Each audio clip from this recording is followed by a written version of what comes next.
Crisis, chaos, calamity. These are just a few ways the U.S. border with Mexico has been described in recent weeks, and things are only supposed to get worse.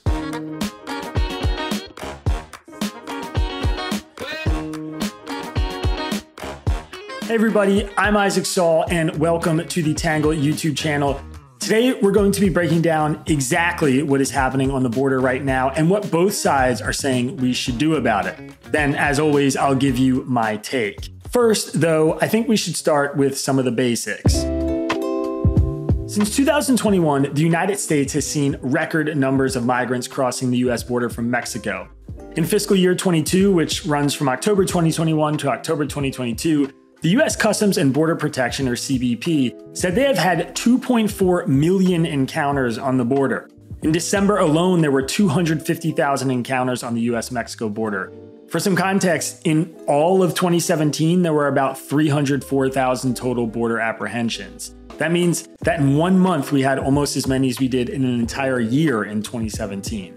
Right now, most migrants who arrive at our border do so to claim asylum. Of those 2.4 million encounters in 2022, about 45% ended with expulsion under Title 42, a pandemic-era measure that allowed the expedited removal and deportation of asylum seekers at the border. But last week, Title 42 ended, which has led many immigration experts and the Biden administration to warn that the current record-high number of migrants at the border may actually go up.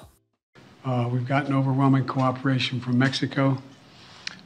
We also are in the process of setting up offices in Colombia and other places where someone seeking asylum can go first. But it remains to be seen. It's going to be chaotic for a while. Anticipating this surge, the Biden administration has already made some changes. For starters, they're going to implement a rule that allows them to reject asylum seekers who cross illegally without first seeking asylum protections in one of the countries they traveled through. As an alternative, they've launched a phone app called CBP One that will allow migrants to apply for asylum and submit their face for facial recognition. The app has been prone to glitches and apparently has some trouble identifying dark-skinned faces, but the administration continues to lean on it for organizing asylum seekers. The Biden administration is also setting up regional immigration processing centers in countries like Guatemala, where they can begin processing migrants before they get to the border. And they're promising harsh punishments for anyone who crosses illegally. Not only will they deport folks who cross illegally, they're also going to ban them from re-entering the country for 5 years. This is a pretty notable change in terms of liberal immigration policies. Meanwhile, at the same time, House Republicans are pushing a messaging bill called H.R. 2, the Secure the Border Act of 2023, which would implement a host of conservative wish list items on the border. Restarting the construction of Trump's border wall is enough for that bill to be dead on arrival in the Democratic-controlled Senate. But it's also doing some other things Democrats really don't want. It would restrict the use of the CBP One app to schedule immigration appointments. It would remove funding for NGOs that help house unauthorized migrants. And it would defund certain detention centers and shelter services, which has made it a non-starter for Democrats. Right now, an estimated 150,000 people are already in Mexico and headed towards the U.S. border as migration restrictions come to an end. On May 7th alone, there were 10,000 migrants encountered by border officials, a new single-day record. Several U.S. border cities have declared emergencies because their facilities are overwhelmed, as have cities all the way inside the United States, like New York City, which are seeing a surge of migrants arriving by bus or plane. Biden has also recently dispatched 1,500 troops to the border to help manage the overflow. Obviously, liberals and conservatives have very different ideas about how to address the border. With so much happening down there, we wanted to explore exactly what some of those arguments are. Now, obviously, immigration is a huge topic, and there are very specific issues within that huge topic. Today, we're just going to be talking about what the broad ideas are on the right and the left about how to solve the U.S.-Mexico border. As always, we'll share those opinions from the left and the right, and then I'll give you my take. Before we continue, if you feel like you're getting any value out of what we're providing on this channel, we'd really appreciate it if you would hit subscribe, like the video, and turn on notifications. All those things help us with the YouTube algorithm and tells YouTube there's an audience out there who wants an honest look at views from across the political spectrum. And it's a good way to make sure that we show up in other people's feeds who don't know anything about Tangle. All right, with that, let's jump in by starting with what the left argues about how we should solve the border crisis. Generally speaking, the left believes we should focus on three things. Make legal immigration easier so fewer people come here illegally, make sure our system is humane, and make sure we allow people to claim asylum, as is their right under international law. One of the left's big arguments is that illegal immigration tends to increase because of two root causes. First, things are going very badly in the countries where migrants are coming from. Or second, immigrating here legally has become so difficult because they don't have a choice. Quite a few liberals argue that we should increase the number of work visas we give the migrants so more of them can come here legally, which would reduce the number of people who try to come illegally. Others have argued that addressing root causes by investing in foreign countries and their development would be a good way to reduce immigration too. In a piece published in Council on Foreign Relations, Edward Alden put it like this: "The more Washington spends to secure the border, the more insecure the border becomes. The harder it has become to cross, the more that desperate migrants have turned to criminal cartels to assist their journey. Border enforcement has created a huge organized crime problem, which has been especially harmful for Mexico. Given that most of the arrivals are fleeing failed regimes in countries like Venezuela, Cuba, Nicaragua, we should think about ways to work with regional partners that manage the flow." In Foreign Policy, Andrew Selle put it similarly. He wrote that scholars have shown immigration tends to increase once people have had just enough resources to conceive of a journey abroad and the social connections to make it happen. And migration only decreases once local economies improve enough that it makes more sense for people to stay home. For example, countries like Mexico and Turkey once had huge outflows of immigration to the United States. But today, it's comparatively much lower because they have had enough economic development that staying was a smart economic choice for many migrants. The Biden administration has already pledged about $4 billion to Central America through its quote-unquote root causes strategy, and is looking for ways to make sure its funding reaches grassroots organizations. This can't be the only strategy, Selle said, but it's a start. We need to give migrants a reason to stay, rather than think about ways to help stop them on their journey. Others have made the case that the Biden administration is reverting to Trump's failures by changing the asylum rules. In the New York Times, Alejandra Oliva said the new measures will, among other things, bar from asylum all non-Mexican migrants who arrive at the southern U.S. border without having first sought and been denied asylum in at least one of the countries they pass through on their journey. In order to apply for asylum, people need not be physically in the United States, though they must make an appointment through a notoriously glitchy phone app run by the U.S. Customs and Border Protection, known as CBP-1. That has proved to be a crash-prone nightmare with facial recognition tech that often fails to accurately identify dark-skinned faces. This measure, instituted in January, is intended to replace Title 42, but the rollout of the app presumes migrants have access to a smartphone, are able to find a stable internet connection, are comfortable enough using technology to navigate the app, and speak one of the only 3 languages in which the app is available. While many migrants are tech-savvy, WhatsApp is essentially a cross-border social media network, others may be new to technology and find navigating a phone application confusing. Oliva argues that President Biden's expanded parole system, which was put in place in January and allows 30,000 people from Venezuela, Cuba, Haiti, and Nicaragua to enter the United States per month, is purportedly a more humanitarian approach. This may be the case, but it's still fundamentally an unjust policy, she argues. Baked into the promise of entry into the United States are prerequisites that exclude a large majority of people arriving at the border. The parole program requires applicants to have a financial sponsor. They must arrive in the country by plane, which requires the financial and logistic abilities to secure a ticket and a passport, all while trying to stay safe in the often dangerous situations from which they are seeking asylum. Those who fail to meet these requirements may be turned away without receiving an asylum screening. All of this, Oliva argues, makes the asylum system Biden is introducing less just and less humane. All right, that is it for the left's argument. Now, let's talk a little bit about what the right is saying. Generally speaking, the right's focus is around 3 big issues also. We should secure our border by hiring more Border Patrol agents and building a physical barrier that stops migrants. We need to treat Mexican drug cartels and smugglers more like the seasoned criminals that they are, which means taking drastic measures to reduce their success. And 3, we need to stop releasing people into the U.S. interior while they await court dates, given that a large percentage of them simply get lost in the system. For starters, many on the right believe that the key to bringing order is simply enforcing our border more strictly. The New York Post editorial board put it like this: "These migrants aren't applying for green cards or legal residency. If they were, they'd have to wait their turn before living in the United States. Instead, they've been coached to request asylum, a program meant for refugees facing political or religious persecution at home.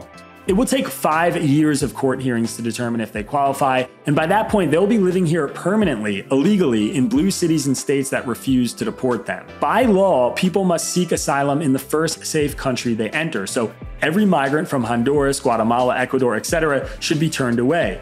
Further, Biden should order the Border Patrol to reject groups or nationalities that we know don't qualify for asylum. From the conservative perspective, this issue is paramount. Secure the border, and then we can figure out how the legal immigration issues should change, how to hand out green cards, work permits, and legal status for those already here. But to a lot of folks on the right, this cannot be dealt with if people are just coming in illegally all the time anyway. In Heritage, Simon Hackinson described Title 42 as being like a bouncer in the club, while other immigration policies are like trying to evict a terrible tenant, which can require lawyers, paperwork, and lots of time. Since we just lost our bouncer, as he puts it, we need to implement new policies that reconstruct what Title 42 offered to us. On the whole, the right believes the best way to stop waves of migration like the ones we are seeing now are to change the incentives to come. As the Wall Street Journal editorial board put it, send the message that if you are caught arriving illegally at the border, you will be put on a ban list for legal entry, no exceptions. Once the flow subsides, it might be possible to rebuild enough public trust for a bipartisan immigration compromise. I should also note one wrinkle here.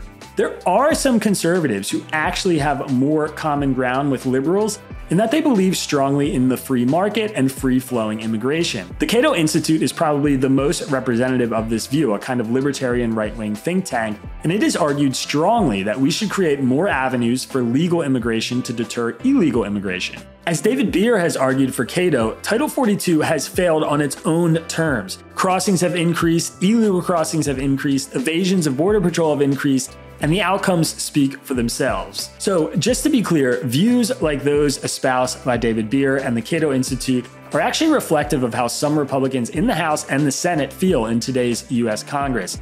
They want some border security, but they also want more free-flowing legal immigration into the United States. All right, that is it for what the right and the left are saying, which brings us to my take.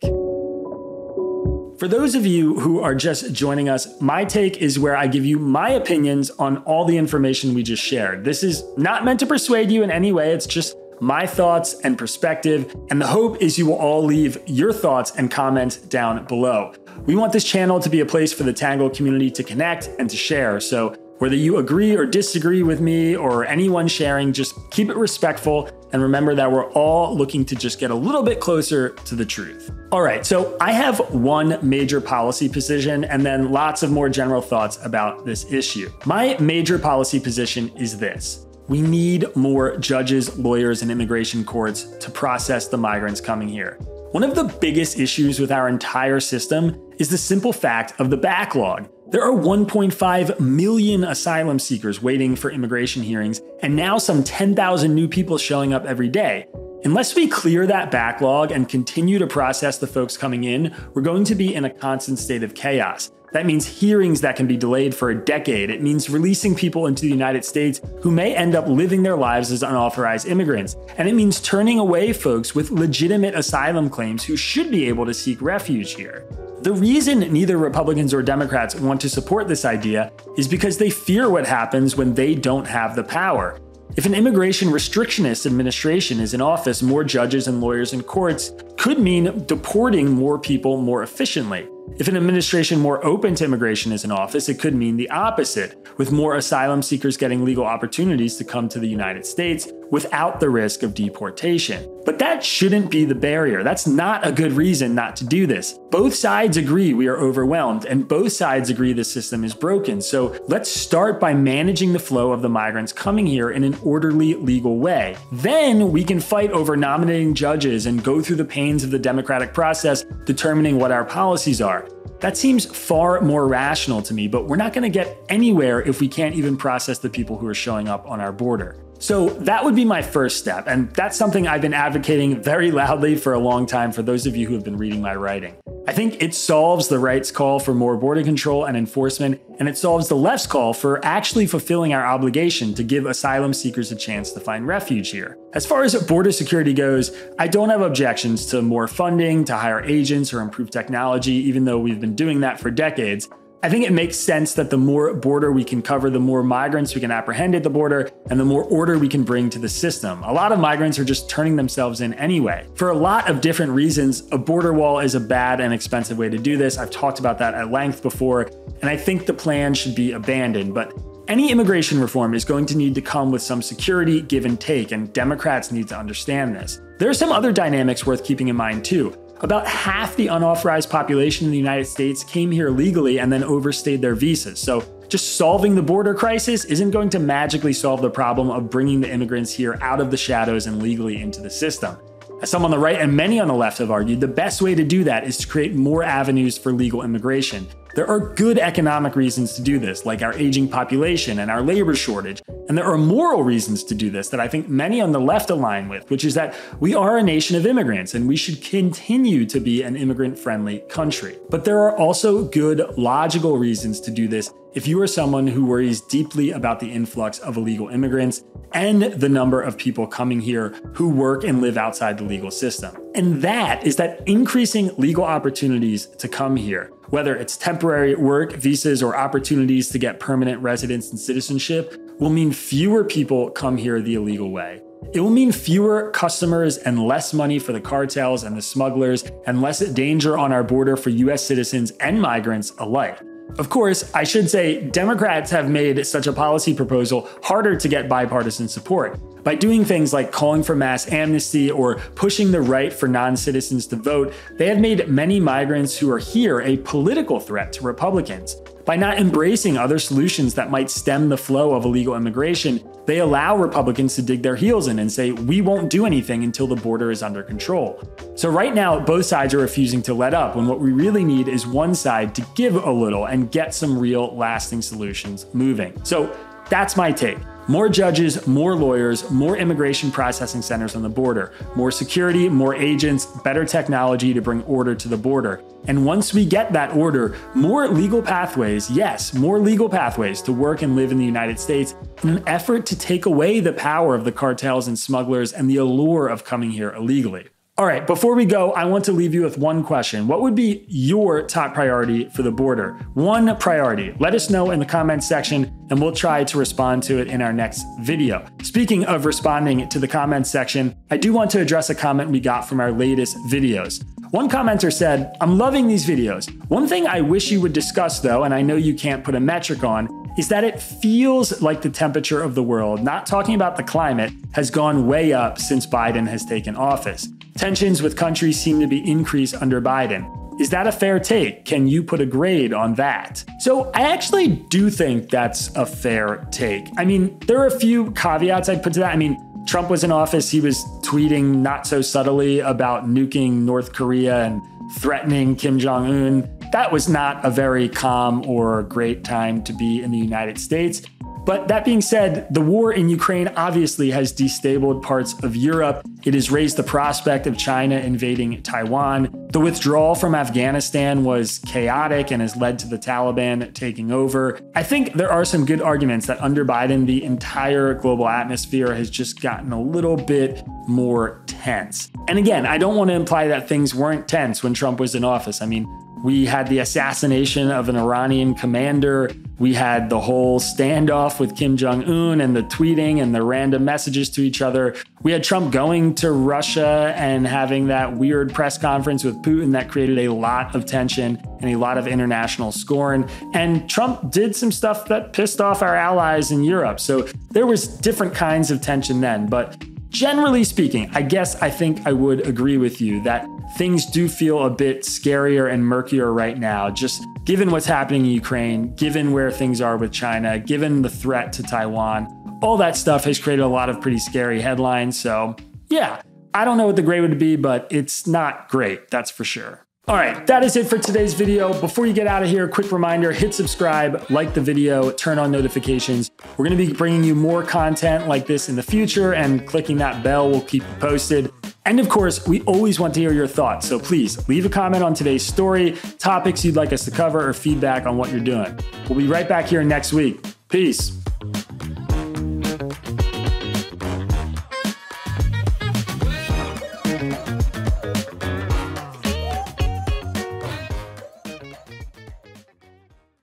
We have to do our thumbnail. I've got this awesome book. What if I was like, or like this? Screenshot that. I don't know. That's the best I got.